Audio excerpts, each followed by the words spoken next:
So, Michael, we have some box office news to report on. Wow. Yeah, the Flash, that incredible movie, Elemental, and Transformers: Rise of the Beasts have all underperformed at the box office recently. And I think it's very interesting because, of course, we had Avatar 2, which was the third highest grossing movie ever, or the fourth, and we've had other really big successes as well, like the Super Mario Brothers movie, and even like Across the Spider-Verse has done very well. So it's not like we have like the general public not going to see movies anymore, is it? No. No, that is not the case. So I think, how can we explain The Flash, Elemental, and Transformers underperforming? I think it's just a case of audiences aren't enthusiastic, and audiences nowadays just will not go to movies if there is no hype for these movies. Superhero movies, you can't just like throw one out into the box office and expect it to do well if there's no hype. Like, that's dead. Same for like Transformers, even Pixar movies. Like, Elemental looks like just the most standard Pixar movie ever. And yeah, you need a reason for audiences to go to these movies. Is there any hype for this new Indiana Jones movie, The Dial of Destiny? I don't think there is. Therefore, Indiana Jones, I would not be surprised if that underperformed at the box office as well. Yeah, well, I mean, I wouldn't be surprised. But I tell you what, Luke, this is a rare white pill, which is, I believe, the opposite to the black pill.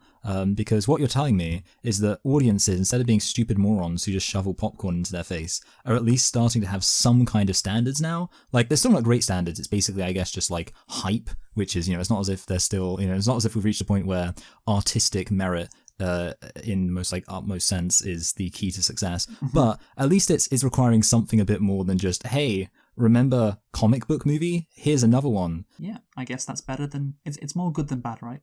Yes, exactly. It's more good than bad because the movies are more bad than good.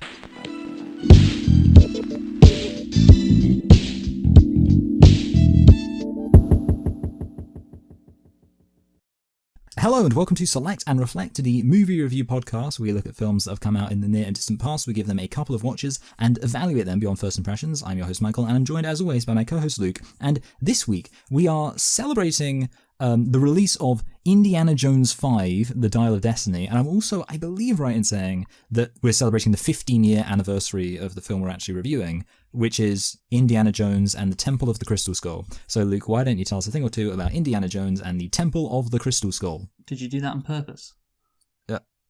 Oh, wait, it's not called the Temple, is it? No. Because it's the Kingdom of the Crystal Skull. Yeah, I mean, you said that. You said that twice with such confidence. You know what it is? It's because literally, I mean, it's not surprising, Temple of Doom. Yeah. I also, when I was looking for the movie to watch it, typed in Indiana Jones and the Temple of the Crystal Skull. It wasn't on purpose. It was, the confidence was 100% sincere.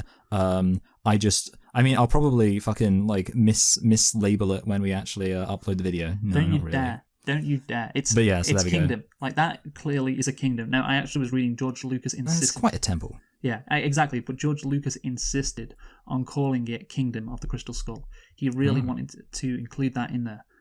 So there you go. So it's not just Indiana Jones and the Crystal Skull.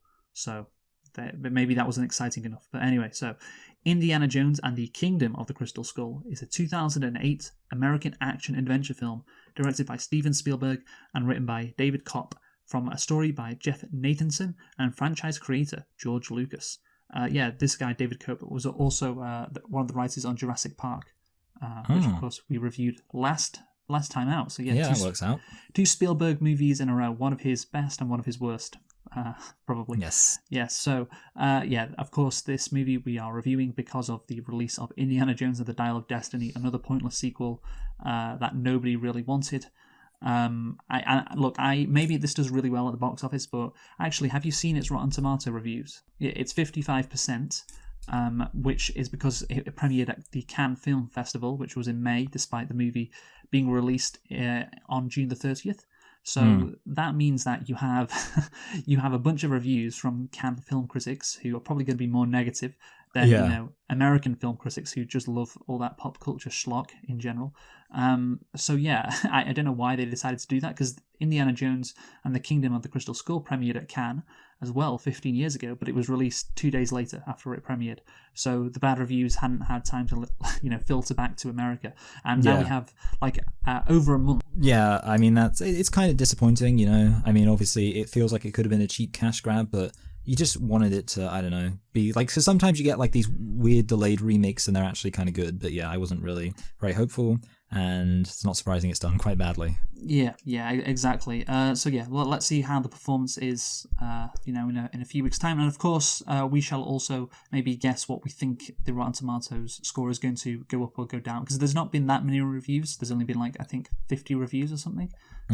So yeah, that score could change. But anyway, Michael, back to Indiana Jones and the Kingdom of the Crystal Skull. Of course, it's also its 15-year anniversary. Came out in 2008, directed by Steven Spielberg, based on the characters by George Lucas and Philip Kaufman. Stars Harrison Ford, Cate Blanchett, Karen Allen, Shia LaBeouf, Ray Winston, John Hurt, and Jim Broadbent.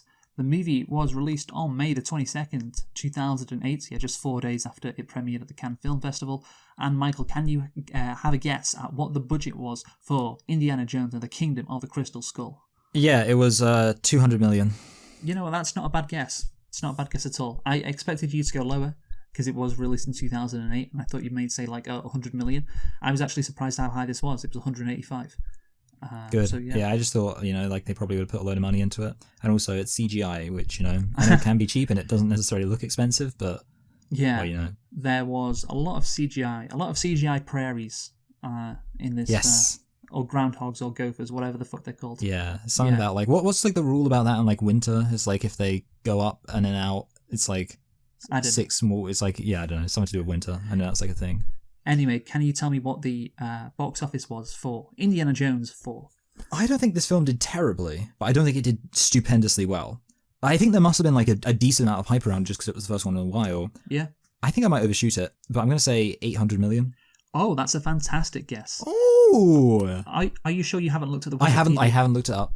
I mean, okay. I wasn't even confident. I mean, bear in mind, I didn't even know what the name was. I wasn't confident it was released in 2008. No, I mean, I've well done me, but genuinely, yeah, just I'm on form. Yeah, I think it's because we haven't had an Indiana Jones movie in a while. See, these legacy franchises, they can normally rely on the first movie after a long stretch of not having a movie in a franchise. So Jurassic World, that's another one. There was a load of hype for that one as well. But then once we get, even though it's come out 15 years later, the Dial of Destiny, nobody's hyped for that because we already had another Indiana Jones movie. Yeah, that's it. This feels like such an afterthought, and it's crazy how much later it is as well. Yeah. It's 15 years later. I think it's just because Harrison Ford was like, yeah, I want to do it. So I think that's why, and it's like, oh yeah, this is my last one. I'm gonna die soon. I just want to do one more before I go. Maybe that's what his thinking was, and he wants to be remembered as Indiana Jones more than Han Solo, perhaps. I mean, you can't blame him for that. Yeah. So yeah, he didn't want his last major movie to be Rise of Skywalker. Of course, he appeared in that for 2 minutes and said, you know what, Ben, it's okay, you've killed many people, including me, but you know what, you're good now. It's all right, pal. Yeah. Also, I'm not actually the character, I'm just your made-up delusion. Yeah, exactly. Anyway. Oh, wait, hold on. Apparently he's in Captain America Brave New World. Oh, so yeah. His last major movie might be a Marvel movie. Yeah, he is in that as well, I forgot. So yeah, maybe, I don't know, maybe he's had a lot of gambling losses recently. Yeah. Although recently, it's funny that in the middle of it, he starred in Blade Runner 2049, which is it's so funny how much Blade Runner 2049 stands out in terms of being obviously a movie that's a sequel to a film that's really older than all the other movies that he's done. Well, no. Oh, sorry, let me rephrase that. Older in terms of how most recent it was, if you get what I'm saying. So the last Indiana Jones was in the late 80s, the last Star Wars was in the late 80s. Yeah. That's what I mean. He didn't really care about that either, to be honest. No, yeah. In that movie. But yeah, that's another movie which, again, I think the thing is Blade Runner is kind of a niche. Yeah, it's not a box office kind of thing. Yeah, compared to Star Wars or Indiana Jones. Blade Runner is not in the same league. So yeah, again, The Force Awakens grossed a hell of a lot of money, and as did The Phantom Menace. But you can see, again, George Lucas, we're talking about him again, the Phantom Menace, when it came out in 1999, grossed over $1 billion, and then there's a massive drop of 400 million to Attack of the Clones, because the hype is dead. Yeah. The hype is dead, and the hype will be dead for Dial of Destiny. I'm pretty sure that's the case. But anyway, Michael, did you like Indiana Jones and the Kingdom of the Crystal Skull? Well, I kind of at first I was trying to be positive, and I was thinking to myself nowadays I feel like movies feel like so much like basically back in the day people would have said this movie is like a kind of cynical cash grab. And I was thinking, like, I think in many ways the bar for cynicism has been raised a lot by Hollywood over the past few years with like the Disney remakes and things like that. And I was kind of thinking to myself, like, this movie has moments where I think there is like genuine passion and enthusiasm for like what's being done, and you can tell on some level it's being made by like a really? competent filmmaker. I mean, like, you know, some of like the action scenes and honestly, the action scenes were all very boring. Like maybe like some of like the funny lines. I don't know. I didn't. But having said that, look, this movie is not good. It's can you just it's tell me just one boring. moment? Can you just tell me one moment because I am interested. Well, I'm aware because I've seen the Plinkett review, but for me, like one that stands out as very entertaining is the motorcycle chase towards the beginning of the film. Yeah, that's probably the best moment. Yeah, like that's the obvious one. I also. I mean, it's like most of the other action, I guess, is just like entertaining. So like, I kind of liked when they were fighting like the anti-grave robbers. I don't know what they'd be called. In like the grave robbing scene. I thought that was like just a good scene. It just felt like the standard Indiana Jones kind of thing. But did you feel like those scenes were made with passion, which you did just say a minute earlier? Because I don't think that was the case. Maybe passion is too strong of a word. It's just a very formulaic movie, and the scenes which are good are that's it. They're just good, and there are a lot of really bad scenes. Maybe what I should say is just not cynicism, like, you know, which is not to say I don't think there was zero cynicism going on here, but I felt like I don't really care about the motivation, or was it cynical, or we can make a lot of money. No, I don't think that's the case because it's Harrison Ford, George Lucas, and Steven Spielberg. All, you know, three very rich people. They don't need another cash grab unless, you know, Harrison Ford did have some gambling losses, which, yes. You know, honestly, that's the only reason why I could think he would appear in like Captain America, but whatever. The point is that these people didn't need to make another Indiana Jones movie, but I as we'll go into, they wanted to. And yeah, for me, it was a case of, oh, let's get the old band back together. Let's, you know, make another one of these. And they didn't really care so much about the final product. They just were probably having it was more about the idea than the execution. They were probably just having a good time making it. And let's have another go at it rather than to use that word again, a real passion for this. For this well, project. It's a bit like how, like, obviously you look back at the prequel behind the scenes, and it seems, I mean, obviously I know they'll only show like favorable behind the scenes, but like the people are actually really enjoying themselves. Like, you know, Obi-Wan and fucking Ewan McGregor and Hayden Christensen seem to have like a lot of like fun banter and things like that.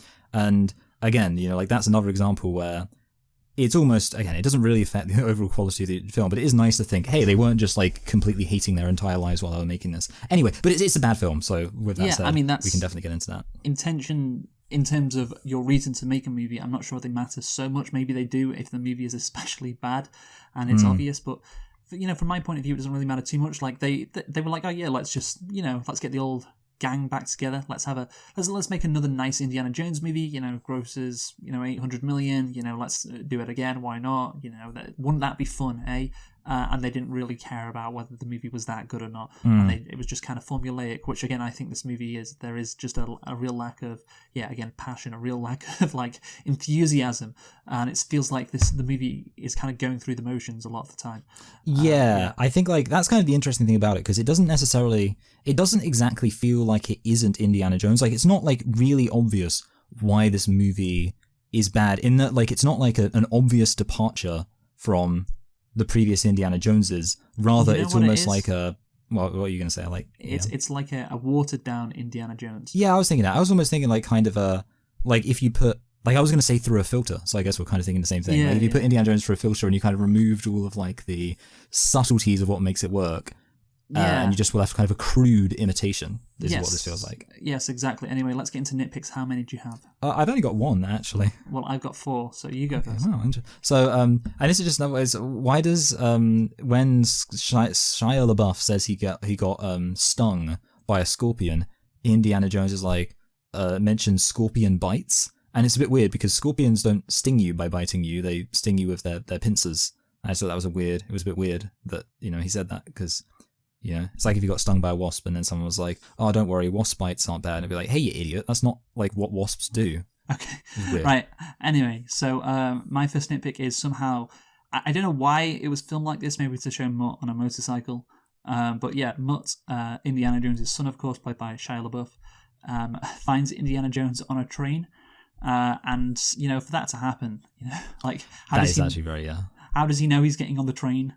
Like, how does he pull up, at the exact right point to talk to him? Like, just, I don't know. It's a scene, I guess, which maybe shows, the differences between the two characters. Initially, like, they're not on the same level. And they're in like different, modes of transport. You got an old transport and like the new hip, cool transport in a motorcycle. And obviously there is a reason why it was done. I think it was probably that, to show the differences between Mutt and his dad, Indiana. But yeah, I don't think it makes any sense. There's this random Wilhelm scream. This is my second nitpick. One of the people at the college. Do you remember this, Michael? Has a Wilhelm scream. Yes. Yeah. Yes, it's like is it in the library? Yeah. Yeah, and it's like, whoa! I can't. Can you wait? What's your best Wilhelm scream? I don't know. It's like, wow! Yeah. Which is just very weird. And then you have the fact that the crystal skull as well. At random points, it's a magnet. And at other points, it isn't a magnet. Oh, yeah. I mean, I was actually going to say, like, when they're in the warehouse, like, I wasn't sure about the consistency of the fact it's literally moving, like, the lights. Yeah, there's no consistency. Yeah. There is zero consistency. And also, this is a nitpick which, I'm kind of disappointed in Spielberg. Maybe this goes to the fact that they didn't really try so much. There's just these bad ADR lines. That's what it's called, right? When you add them in post-production. Oh, yeah. Yeah, with Indiana Jones. Like, there's a couple of lines where clearly he had to get in the booth, and it's like it's not the audio is not coming out of his mouth, and it sounds really fake, and it looks really fake as well. There was a point where were they at the temple or at the waterfall when I noticed it, and I was like, wow, that's really bad. But anyway, let's get into the plot of this movie, Michael. So, set in 1957. It pits Indiana Jones against Soviet KGB agents led by Irina Spalko, searching for a telepathic crystal skull located in Peru. Jones is aided by his former lover, Marianne Ravenwood, and their son, Mutt Williams. So, they've got to find this crystal skull, and the Soviets want it, and Indiana Jones is forced to find the crystal skull, and then he wants to put the crystal skull back into the... at first he wants to find it because this guy Oxley told him to find it, and then he is forced to put the crystal skull back, where Oxley told him it would be, and then of course he then decides he wants to do it anyway. And there you go. Yeah, you make it sound very riveting. Yeah, that's the movie. Yeah, no, that's the thing. It's not riveting, is it? It's not complicated really at all, and it's like they spent like 3 minutes coming up with this plot, and that's what it feels like. Yeah, that's it. It kind of like, it does feel like, I guess like that's one of the aspects of it feeling kind of filtered or watered down.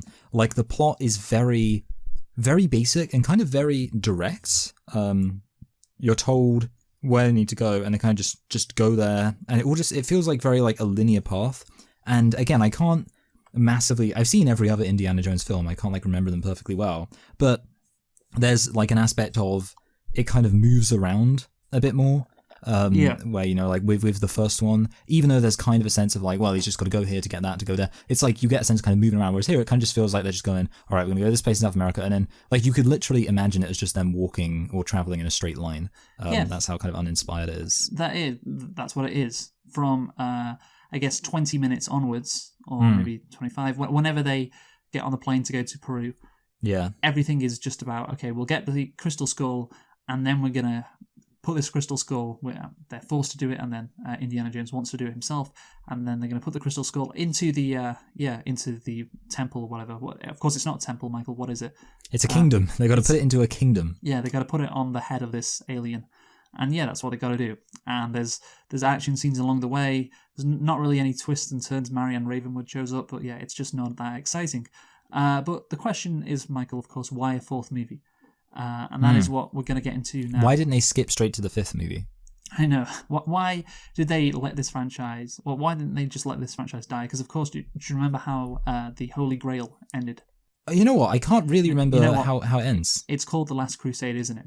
Oh, yeah, it is called The Last Crusade, yes. Of course, they're after the Holy Grail.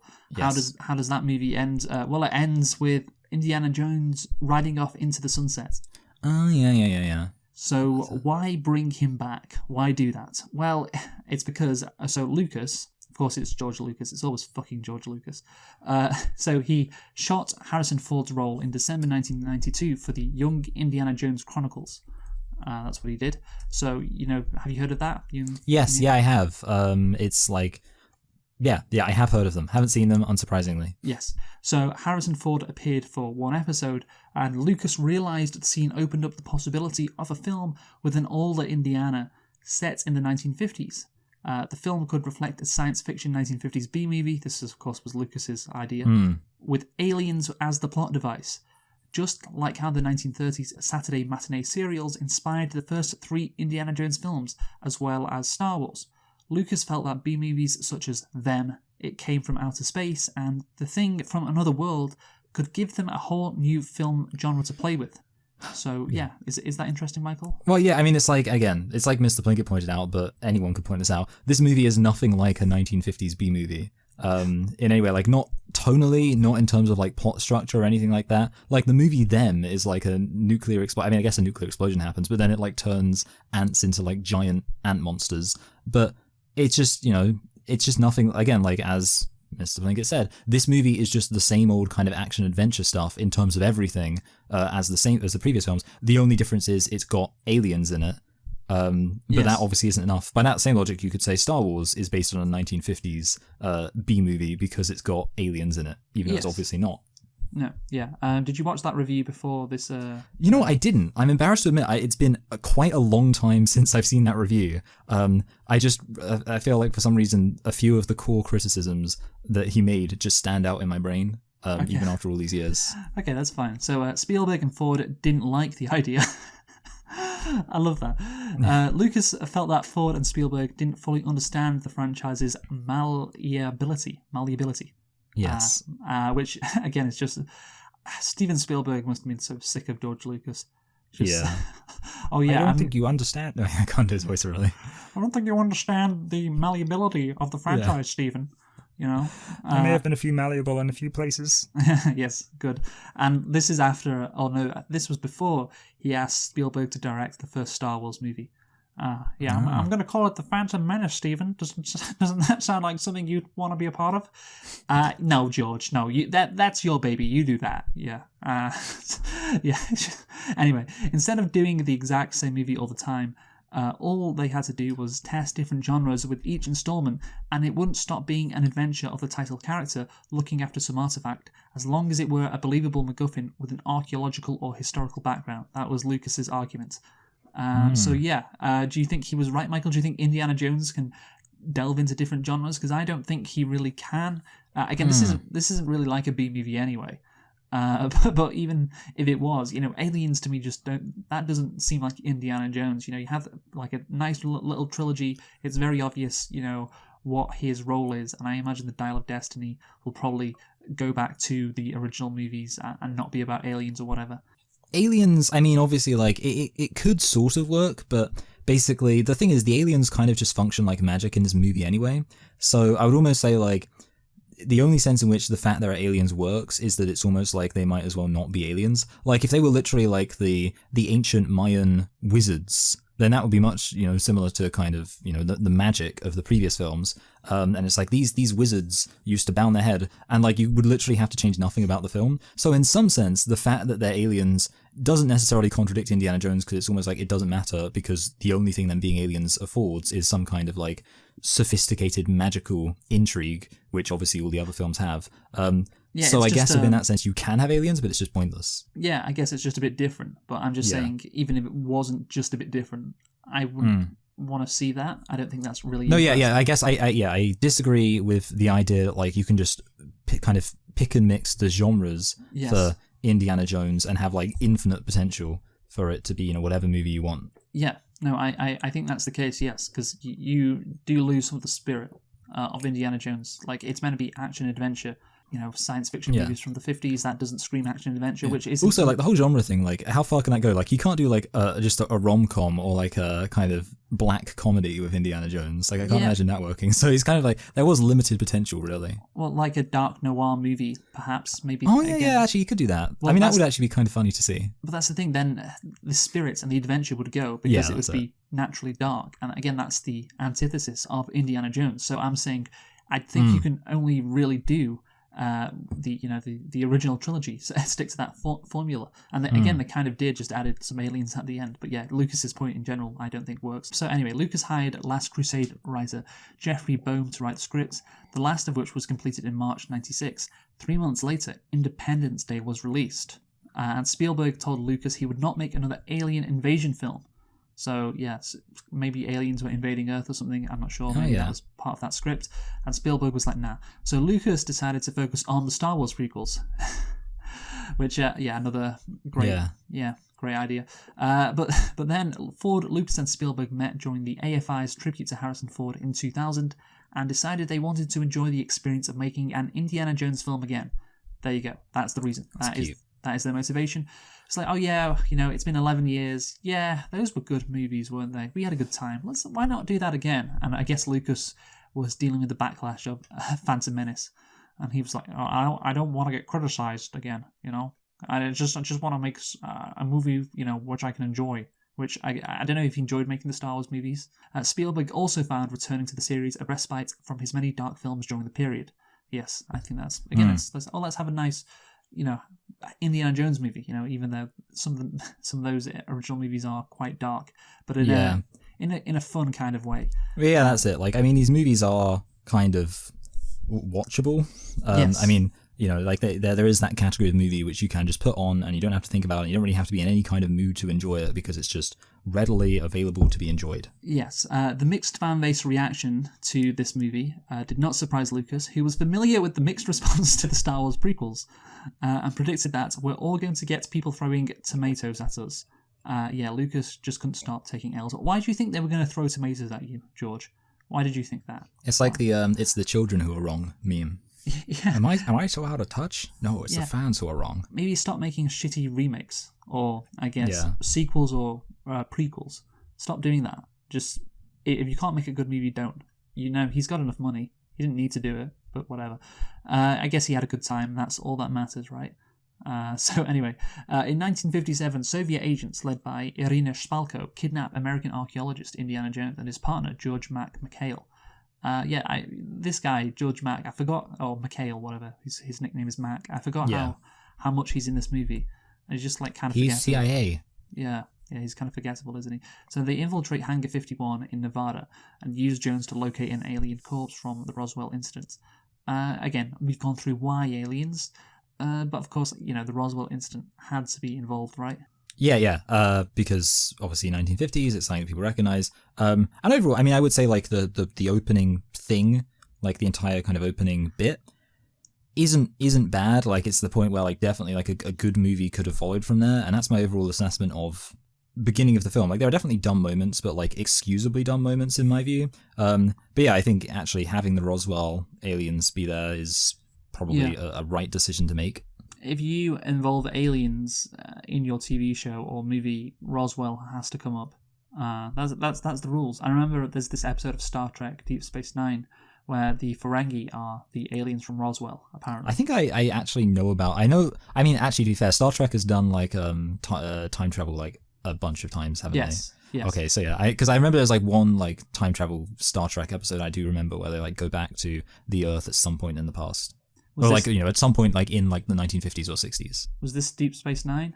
What was this? I don't know, because I think it had Data in it. Oh, so, yeah. No, so that just was he only in TNG? Yeah, TNG. Yeah. I know what episode you're thinking of. Yeah. Oh, anyway, okay, yeah. So now I want to talk about the villains, Michael, in this movie, which of course are the Soviets, the Russians, the communists. So Frank Darabont was hired to write in May 2002. His script, entitled Indiana Jones and the City of Gods, was set in the 1950s with ex-Nazis pursuing Indiana Jones. Spielberg, That's good. Yeah, well, that's what this... Have you seen The Dial of Destiny, what's happening in that one? Oh, is that the same thing? Okay, well that must be great then. It's it's not exactly the same thing. It's an ex-Nazi who was hired by the U.S. government. Oh wow, that's actually quite interesting. Yeah, which I think is quite interesting again. But again, It's all about execution. yeah, it is all about execution. Yes, and I think the movie's like almost 3 hours long. It's a very Crazy. yeah, or maybe it's like 2 hours 40. This is only 2 hours, thankfully. But yeah, so Spielberg conceived the idea because of real life figures such as Juan Perón in Argentina, who protected Nazi war criminals. Darabont claims Spielberg loved the script, but Lucas had issues with it, of course he did, and decided to take over writing himself. Since this isn't going to end well. I just, again, why did this movie fail? Well, fail, I guess, in terms of the amount of people who liked it. Seems like we found the person responsible.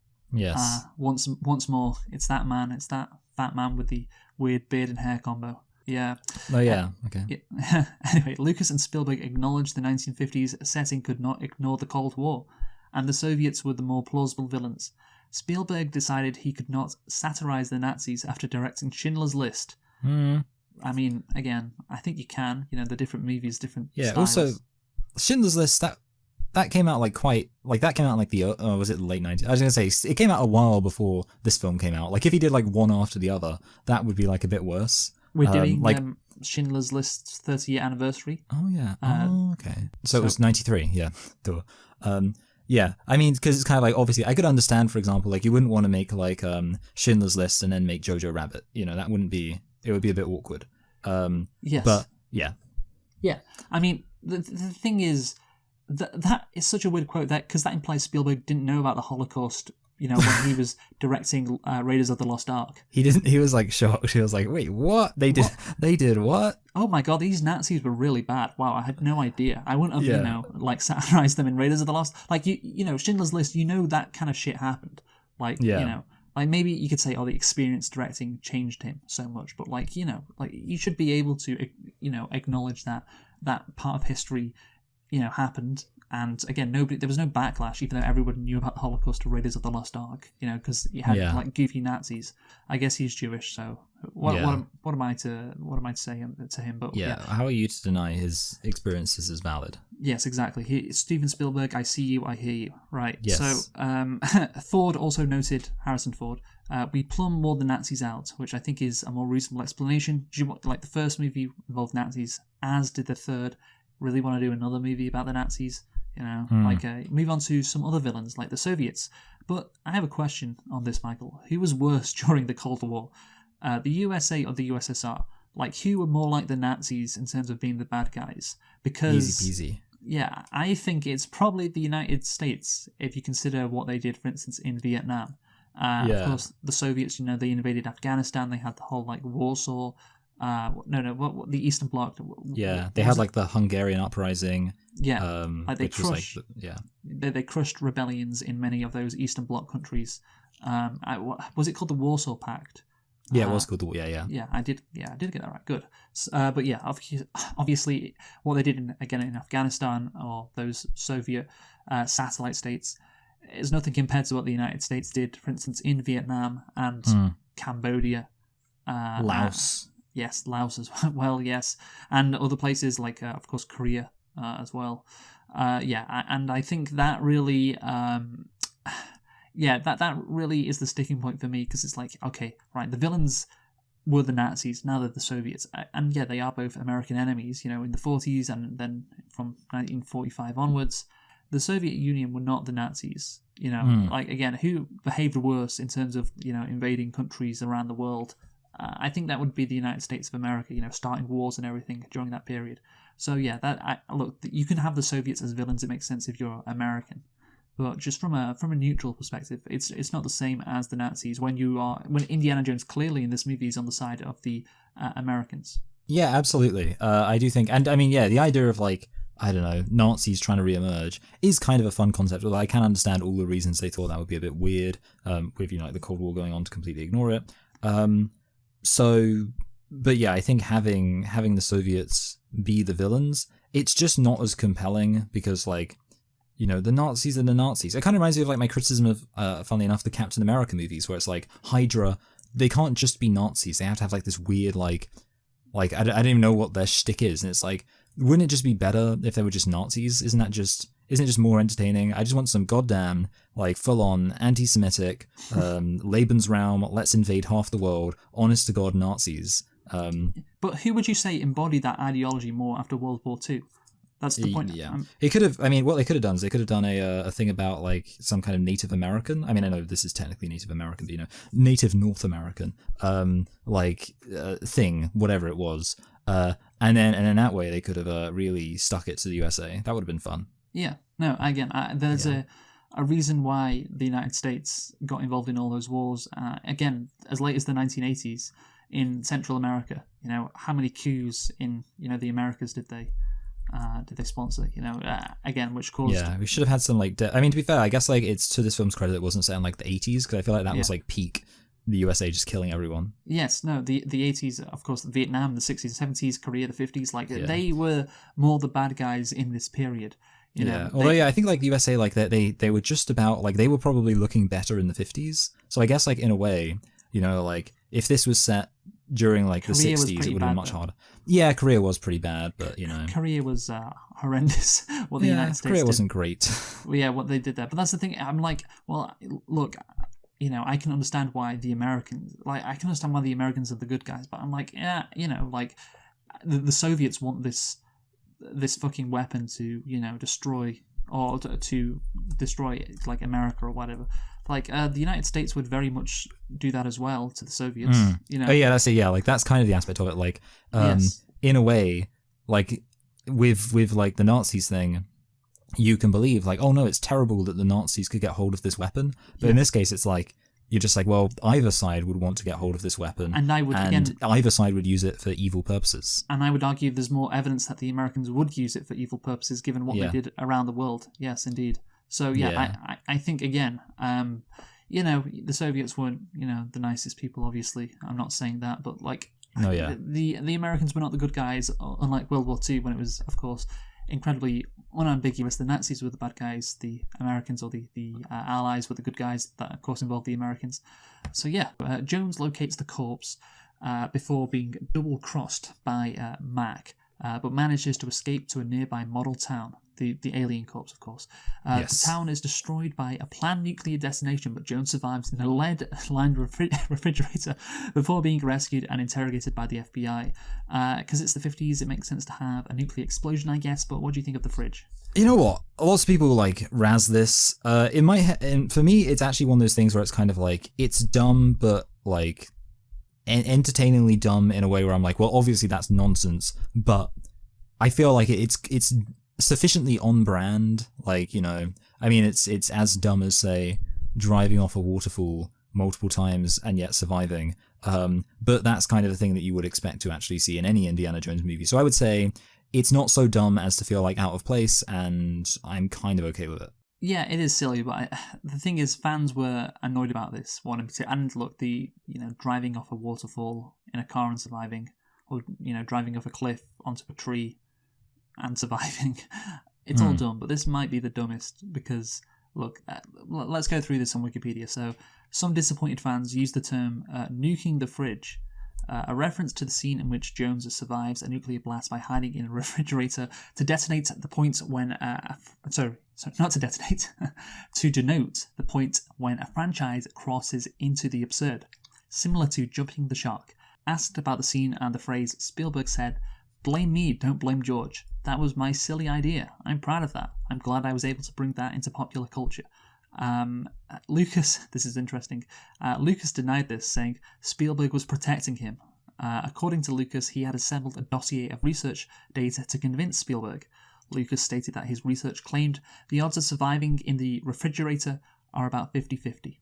So, again, who to blame for that, Michael? It was George Lucas. Oh, damn it. He just can't win. But, Okay. I guess, like I say, it didn't bother me that much, so Okay. I'm fine. I'm Team George Lucas. Okay, you're Team George Lucas. Good for you.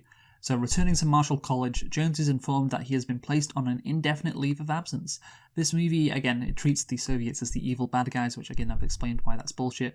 But, again, at least the movie shows how ridiculous the Red Scare was, how overzealous the US government was, trying to destroy the communists, in society that are lurking behind, every door, etc.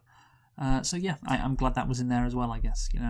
Yeah, I like that. I thought it added a bit of nuance to it, which is fine. I'm glad that in the other films they weren't like showing how too many people are like not showing like these people are too anti-Nazi. I would like a scene where like Indiana Jones gets cancelled when he's fighting the Nazis, and he says so much for the tolerant left, but we didn't get that in the Nazi films. Well, that's the thing. There are Indiana Jones, or sorry, not him. Harrison Ford did an interview the other day where he said, "Yeah, it's fine to punch Nazis." Oh, that's actually quite cool. Yeah, in an interview, he said, "Yeah, punch Nazis," and there were a surprising amount of blue ticks in the replies moaning about that. See, blue tick has like changed meaning now, of course. Yes, people who have subscribed to Twitter Blue. Yes. I don't know why so many Elon Musk fans would dislike the idea of Nazis being punched, which again is the only people who have bought Twitter Blue. But yeah, again, younger. Let's back to this movie because we're introduced to Shia LaBeouf. Who, of course, is a great actor, right, Michael? Who went on to have an incredible career. Well, he's eccentric, and that's always something to enjoy. Yes, so young Greason Williams approaches Jones and informs him that a former colleague of his, Harold Oxley, found a crystal skull in Peru before being abducted alongside Williams' mother. So he was taking this skull to Akator and then took it back, but was kidnapped, but he hid the skull somewhere. And yeah, in general, there's a lot of exposition in the scene. And then the Soviets let Mutt's mother go so she could get the instructions to Indy. All of that makes sense, Michael? All that exposition makes sense? I mean, I think it makes sense. It's just kind of like, it's not really, I guess it's not entirely clear how like the information spreads from like one person to the other, in terms of like and I don't want to say it's not clear, it's convoluted. It is, and I had to go back and rewatch that. Yes. Just to so I understood what was happening, really, because, I'm trying to watch the scene as well. I'm like, wait, there's a lot to take in there, a lot of exposition. But anyway, Soviet agents attempt to capture Jones and Mutt, but the two escape and travel to Peru. And of course, they go through the college. And you said you liked that scene, Michael, right? Yeah. I mean, there's nothing really to like, just kind of be like specifically cool out about it, apart from that it's like action-packed. I guess like it.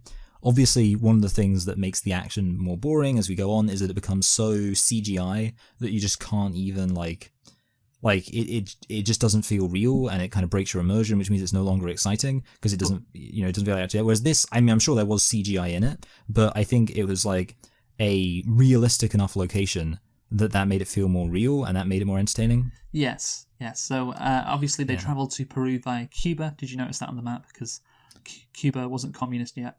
Yes, good idea. There they find carvings made by Oxley, which leads the pair to the grave of Francisco de Orellana, however you say it, Orellana. Yeah, nailed it. Which contains a crystal skull. So this Oxley guy, he's leading them on this journey. They are retracing his steps to get the skull.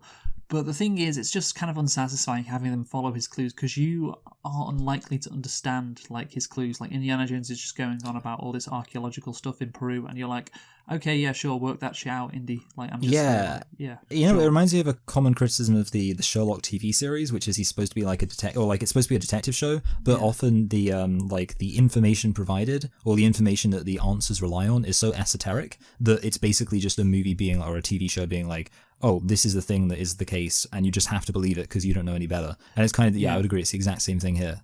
Yeah. Well, you know all that shit, Indiana Jones. I don't know really at all what you're saying, so I guess you're working it out, and I'm sure it's satisfying if you knew what he was talking about. But anyway, so I do think, by the way, you need a prologue of Oxley doing some of this stuff, right at the start of the movie, because you can have a prologue there. There's room for it.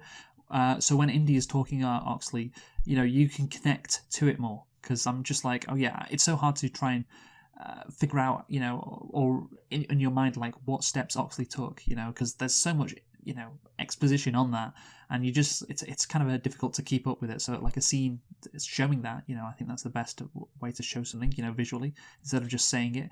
But anyway, I do like how Oxley, and then again, maybe what Indiana Jones is saying, when he's giving, his reasons why they must go here and here, it would make more sense. But anyway, I do like how Oxley drew the Orellana grave on the floor of the prison cell, just like how the geoliths, the giant ancient drawings carved into the desert floor in Peru, they can only be seen from the sky, and so he drew the. I kind of recognize that association too, and Yeah. it is, yeah. I was actually expecting them. I mean, I expected the film to be less subtle. I expected them to make an explicit reference to it, Yeah. but they didn't. No, they didn't. And of course, it's a nice parallel there on the floor, on the ground, etc. So in the grave, we have Indiana Jones say the most famous line in the movie, Oh, part-time. part-time. Yeah, which, yeah, I think in general Harrison Ford just has very little enthusiasm in general for this movie. Like, he doesn't seem interested in it really at all, or his character Indiana Jones doesn't, and therefore the actor, of course, playing him doesn't. But you know, maybe it's a problem with the character because Indiana Jones doesn't believe in the skull, in the crystal skull. He doesn't believe in the story that it will grant whoever returns the skull back to the city, you know, a lot of power. But if he did believe in that, maybe he would be more enthusiastic about going on this journey. But he's just like, "Oh, let's get this over with. This whole thing is bullshit." You know, that's clearly what he's thinking. And maybe if he wasn't thinking that, it would be a bit better. And you know, well, like when Mutt's telling him the story at the diner, you know, maybe his eyes light up, and it's like, oh, you know, yeah, he needs a bit more passion. He's too disinterested for the entire. Like, actually, he's very bored in the film. Yeah, that's what I was thinking. Like, he just, Like the character, really. Like it's barely. I mean, Harrison Ford's acting is like part of it, but it's like the character doesn't even seem to be written to care. So maybe if the character did care, if the character was enthusiastic about finding the skull, because he really did think, oh yeah, we could, you know, this whole story is real, then, you know, the character, if the character's, I guess, beliefs changed, then, you know, the character would seem more enthusiastic, and therefore Harrison Ford would that be fair?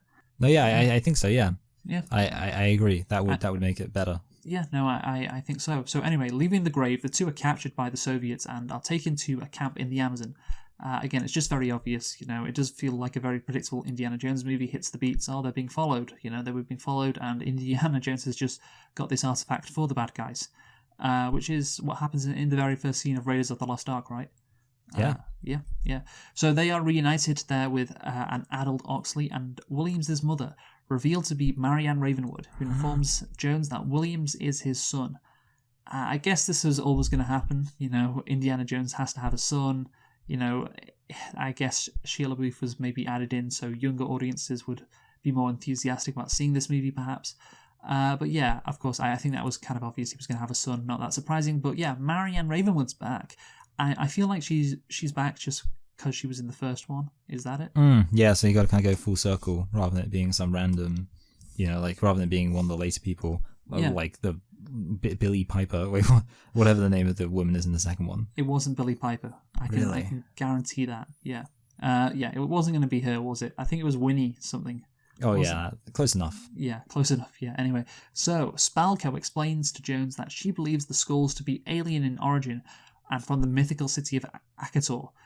Jones realizes that Oxley is attempting to communicate through automatic writing, discovering a path to the city. So yeah, it's just a journey to this place, Akator. All the Indiana Jones movies have this MacGuffin device, obviously. You know, that's that basically helps you get to the place. Yeah, I think that's what we discussed in Raiders of the Lost Ark. Yeah, it's just a MacGuffin device that, you know, all the movie is trying to get that. And of course, you could have a more interesting plot than this, which again, Raiders of the Lost Ark, that is definitely the case. But yeah, that's the kind of the point of these movies, that there are these MacGuffin devices. But it's, you know, the journey along the way, that's what matters. And the journey along the way is just really shit this time. Again, it just seems like classic mistake. Yeah, it just seems like a rather lazy story. Like, Indiana Jones is kind of just being dragged to this place.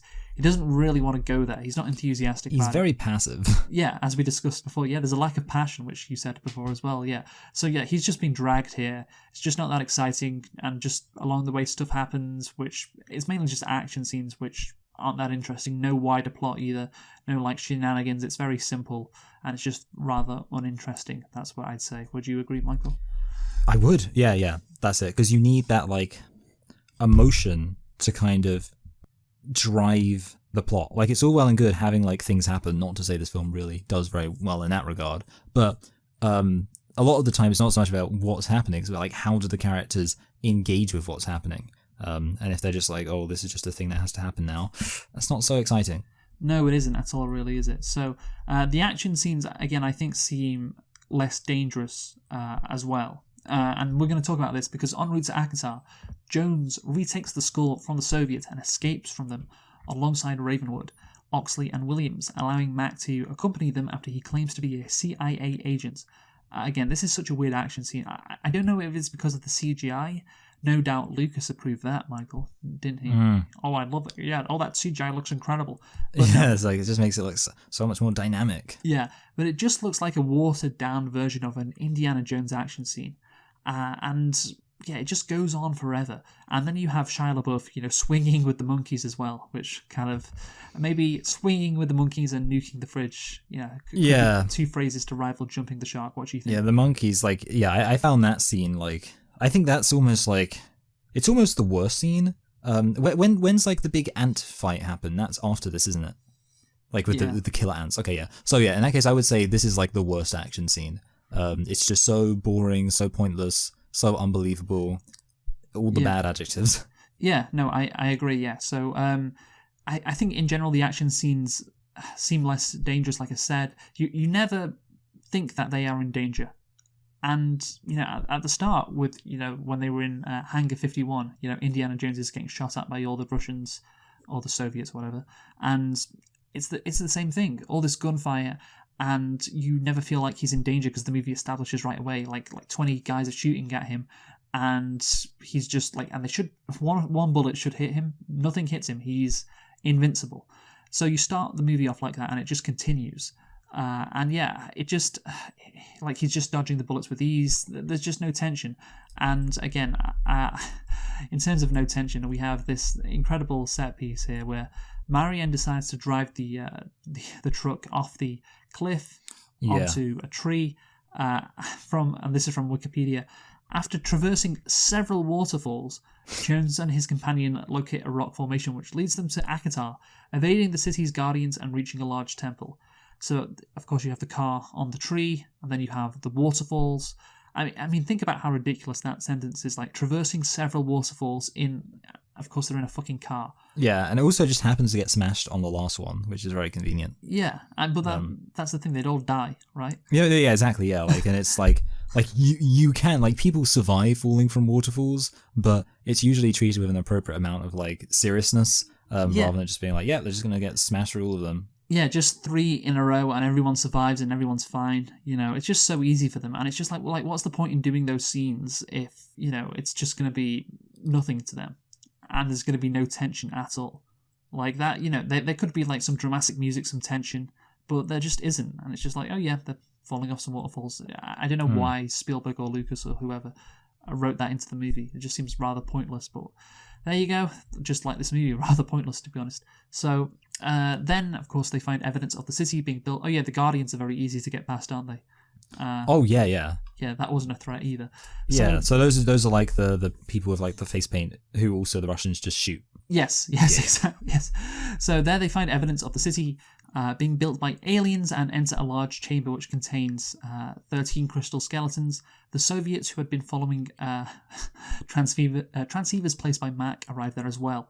Yeah, half this movie is just the Soviets following Indiana Jones. It happened in America at the college, obviously, when they have that chase. It happened in Peru, and now it's happening in this temple as well. They just keep following him. And just it's just they've got that one trick, the screenwriters, and they use it again and again, don't they? It's just the following thing. I mean, it's obviously a problem or kind of a trope in the earlier films, which sometimes has an effect of making the film feel kind of pointless. If it's a race, but then one of them just ends up following the other. But yeah, they especially rely on it here, which is not good. So these aliens were archaeologists, by the way, just like Indiana Jones. I don't know if there was a point to that or whatever.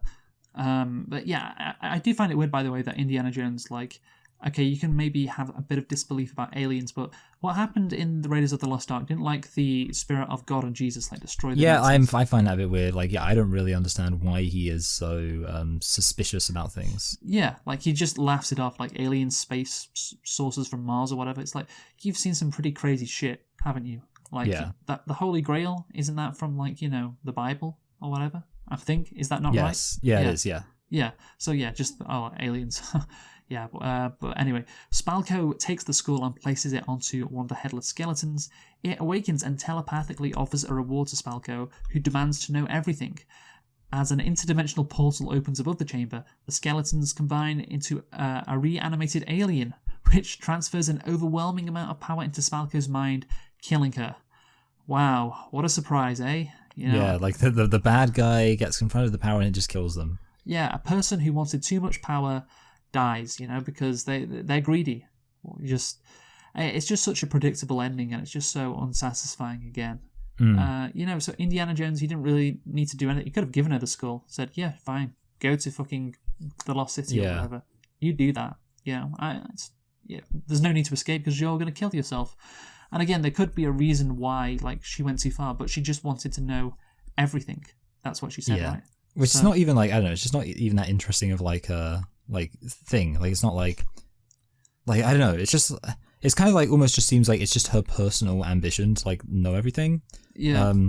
And she almost seems like a lone agent at some points, because it's sort of like her whole shtick is being like, oh, I want, or like that she was like one of Stalin's like best girls, but then she, like, it's also established that Stalin, I mean, this is set when Stalin is already dead, so you almost get the impression she's like part of almost the old order in a way. Like, I almost get that impression, like she's actually not that she's kind of almost a rogue agent. Well, I saw, this is, again, I think Lucas came up with this idea because Stalin was interested in psychic warfare.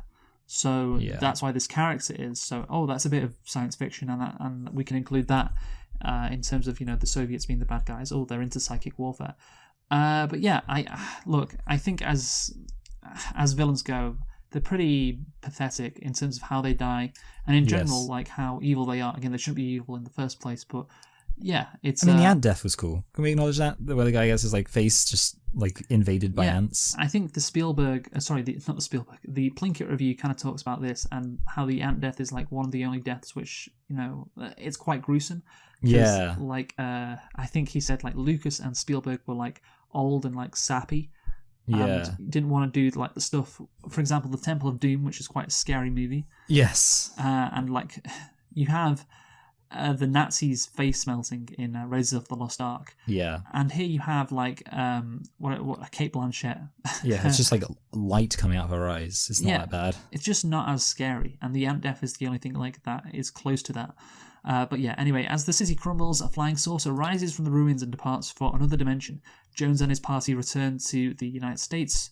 So the alien and the saucer. It's just not Indiana Jones. I'm sorry, it just feels out of his range. It just doesn't feel that's not what Indiana Jones should be about, really. Yeah, it's too science fiction. Like, just keep him in the 30s. Keep him like you can have gods, like ancient gods or ancient mystical powers, but like aliens. That just doesn't feel like Indiana Jones. So yeah. Also, Lucas and Spielberg, they have Indiana Jones say, knowledge was their treasure all along. Again, that doesn't feel like Indiana Jones either. It just lacks like cutting edge that Indiana Jones used to have, because these guys, Lucas and Spielberg, lack that cutting edge now. So therefore, they've written the character to be like that. That's. Do you agree with that, Michael? I do. I think that's basically like we're seeing he almost becomes I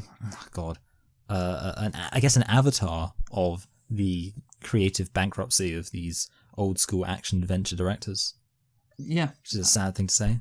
Yeah, I think that is the case. So anyway, afterwards, of course, Indiana Jones is reinstated at Marshall College. How did he manage to do that? Nobody knows. Yeah. Maybe Oxley vouched for him, and maybe Oxley has some sway. I'm not sure, but yeah. Of course, he is promoted to Associate Dean as well, so he also gets a promotion. Wow, everything is great for Indiana Jones. Everything works out for him. And he and Marianne Ravenwood finally marry. I don't know why. More like Mary and Ravenwood. Yeah, great. Spielberg and Lucas were like, oh yeah, we want a nice happy ending. Oh yeah, wouldn't that be nice? Wouldn't that be nice if these two lovers in the first movie, even though she was 12 when she met him. What was that? What was the age which apparently, according to Lucas, she met Indiana Jones? Was it 12? And they started a romantic relationship? Yeah. Yeah, that's like a weird thing, isn't it? I remember that now, yeah. Yeah, and I think it got up to, she then became like 15, which is, and Indiana Jones was 25, which is still very creepy, but, a bit better. And I remember that's where my idea for the term, the Hollywood compromise came in, which was, a famous. Oh, yes, yeah, that's it, yeah. To like how they deal with pedos. Yes, the visionary director wants the girl to be 11 years old, But the audiences will find it weird if she's, any less than like 17. So they find a compromise. Okay, she's 14. There you go. Yes. Yes. Anyway, so she finally marries the man who, sexually assaulted her. So yeah, of course it was going to end like that, even though there's no real reason for them to get back together. But it's nice. Yeah, it feels like very forced. Yes, that's why it happens. Anyway, Michael, let's conclude. You go first. Yeah. So overall, this film, like I say, I mean, it's basically just Indiana Jones, but stripped of, I suppose, the X factor. That's really what, the je ne sais quoi. Although I suppose we do know what, which is actual, like, a sense of wonder from Indiana Jones, a bit more credulity, which I actually think makes him more entertaining, and in general, I guess, like a passion for discovering and adventuring and for life itself, which is all lacking. And when you're just watching a bunch of characters who aren't particularly interesting or like emotive, it's hard to feel anything strongly yourself. In a way, you maybe wouldn't have to change like a massive amount about this film to make it like a significantly better. Like just have like an actual moment where a character actually seems interested in what's happening around them, and that would improve it dramatically. But unfortunately, it's lacking that. I think I'm going to give it a high 3. That's what I'm going to give it, which is maybe generous, but it's not. I don't know. I didn't hate it. I just found it quite boring. Yeah, no, I think that is. What did you give it? Sam? High 3. A high 3. Yeah, I think around a 3.5. That's what I'm going to give it as well. And yeah, I think there is this review on Wikipedia which says, so the filmmakers had 19 years since the last Indiana Jones movie to come up with something truly exciting and fresh.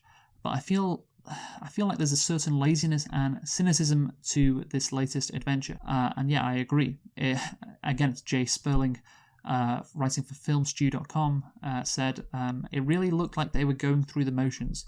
It really looked like no one had their heart in it. And yeah, USA Today stated reviews were mixed, and reviewers felt the movie suffers from predictable plot points and cheesy special effects. Yeah, the special effects weren't great. But overall, yeah, I think that kind of what those last 3...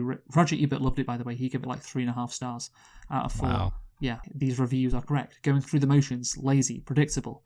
Yeah, just no passion. Just like Indiana Jones, that was the case with his character. It was the case with the plot. Yeah, it's just like a pointless movie which, won't be remembered. Well, maybe it'll be remembered because it was the bad Indiana Jones movie, but Dial of Destiny may have stolen that title from it. So yeah, 3 out of 10. And now it's time to predict what Dial of Destiny is going to get on Rotten Tomatoes, Michael.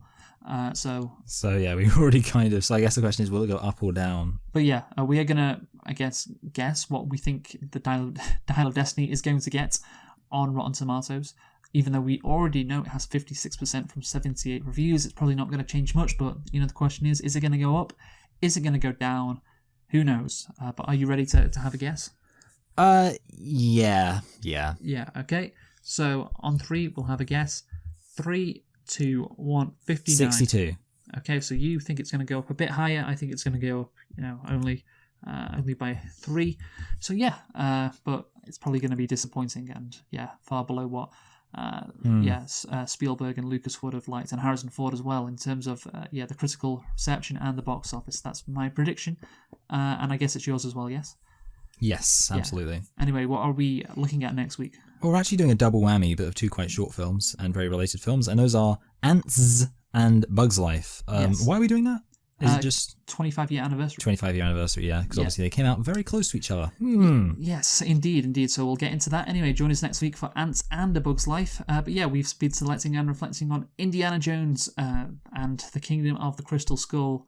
Yeah, kind of a pathetic movie all round. And yeah, let's hope the Dial of Destiny is different, although I doubt it. So yeah, who have you been, Michael? I've been Michael. I've been Luke. Thanks for listening, and goodbye. Goodbye.